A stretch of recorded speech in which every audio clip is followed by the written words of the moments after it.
The last of the five forces is the intensity of rivalry between the existing players. It is usually drawn as the resultant of the other four forces, and for good reason.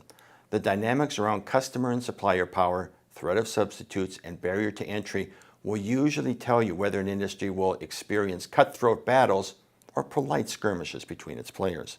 As Porter observes, rivalry occurs because one or more of the competitors either feels the pressure or sees the opportunity to improve position. In most industries, the players are mutually dependent, and the moves by one will impact the other. Such changes are not always good for the industry, but if one competitor thinks they see an opportunity, expect them to take it. Intense rivalry is typically the result of one or more factors: numerous or equally balanced competitors, slow industry growth, high fixed costs, leading to pressure to fill capacity even at low profit margins, lack of differentiation or switching costs, as I've discussed before, high strategic stakes. This is most common when the players in an industry are large, multi-product multinationals who have objectives beyond this one industry or this one product. And finally, high exit barriers. Some industries are like the three laws of thermodynamics. You can't win, you can't get even, and you can't get out of the game. So that is it. Porter's five forces.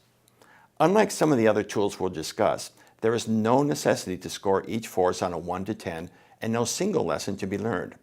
The value starts with doing the work with rigor to understand the industry. Then, as part of a strategic planning process, consider the competitive position of your firm or your business proposition. What are your most important strengths? What are the key weaknesses?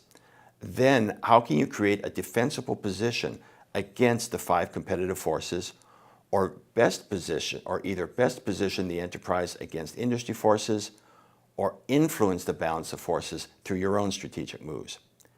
When you use this tool, you'll gain insight into your industry, and you'll be well positioned to develop a successful strategy.